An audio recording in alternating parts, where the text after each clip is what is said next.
خیمہ گاہ میں آئے تو امام کی ہمت نہیں ہو رہی تھی کہ میں رباب کو سکینہ کو کیا منہ دکھاؤں.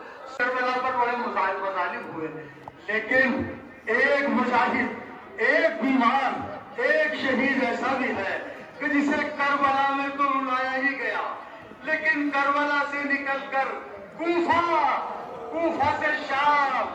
حضرات جب کسی نے پوچھا مولا تمہارے پہ کہاں زیادہ مصائب پڑے، مولا نے کہا میرے چوتھے امام نے زین العابدین نے الشام الشام الشام.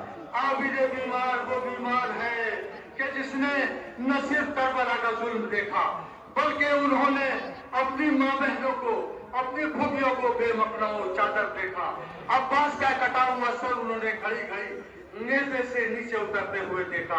عباس سے ہی برداشت کر سکتے تھے کہ میری ماں بہنیں میرے سامنے بے پردہ ہوں، اس لیے عباس کا سر گھوڑے سے لٹکا دیا گیا تھا. اور سید سجاد کو اتنے تازیانے مارے گئے. جب سکینہ گم ہو گئی تو لوگوں نے کہا کہ سکینہ کہاں گئی، سکینہ کہاں گئی. بس آئے ابھی آپ علی جناب مولانا جناب سجاد صاحب، اللہ ان کی بھی عبادت کو قبول کرے اور تمام مومن مومنات کے، اور میرے لیے بھی دعا کریں. میں 7-8 دن سے بہت بیمار ہوں، میرے لیے دعا کریں کہ اللہ مجھے شفائے کاملہ عطا کرے، مجھے ہمت دے. مجھے ابھی شہزاد صاحب کہنے لگے نہیں نظامت آپ کو کرنی. میں لیٹا ہوا تھا کہ میرے سے رہا نہیں گیا اور میں اٹھ کر چلا.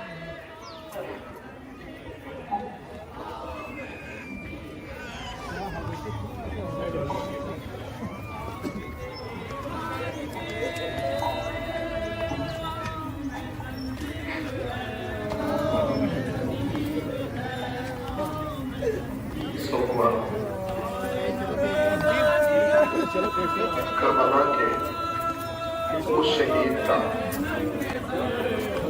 اور کربلا کے اس سجاد کا مقصد پیش کرنا ہے جو ہر شہید کو رویا اور ایسے جب یہ ماں کے سامنے پانی آتا تھا تمر کے روتے، جب بھی کھانا آتا تھا تمر کے روتے تھے. ہائے میرا علی اکبر بھوکا پیاسا مارا گیا، میرا بابا بھوکا پیاسا مارا گیا. آج تک آپ نے اپنے مسائل کبھی خود سے پڑھتے ہوئے نہیں دیکھے ہوں گے، لیکن امام سجاد نے اپنے مسائل خود سے پڑھے ہیں. سوگواروں، امام سجاد کے تابوت کو ضرور کاندھا دینا. میں ہر مومن سے گزارش کرتا ہوں ضرور کاندھا دینا، اس لیے کہ سید سجاد پوری زندگی ایک ہی جملے پہ روتے رہے کہ ہائے میرے بابا کے جنازے سے مجھے ایسے گزارا گیا جیسے میرے بابا سے میرا کوئی رشتہ ہی نہ ہو. ضرور کاندھا دینا. یہ تمام نوجوان زنجیر کا ماتم کرتے ہوئے آ رہے ہیں. سید سجاد کا تابوت زنجیروں میں جکڑا ہوا ہے. سوگواروں، ایک جملہ کہوں، اسی جملے پہ آپ تابوت کی زیارت کرو گے، اور تابوت کی زیارت میری ماں بہنیں اس تابوت کو غور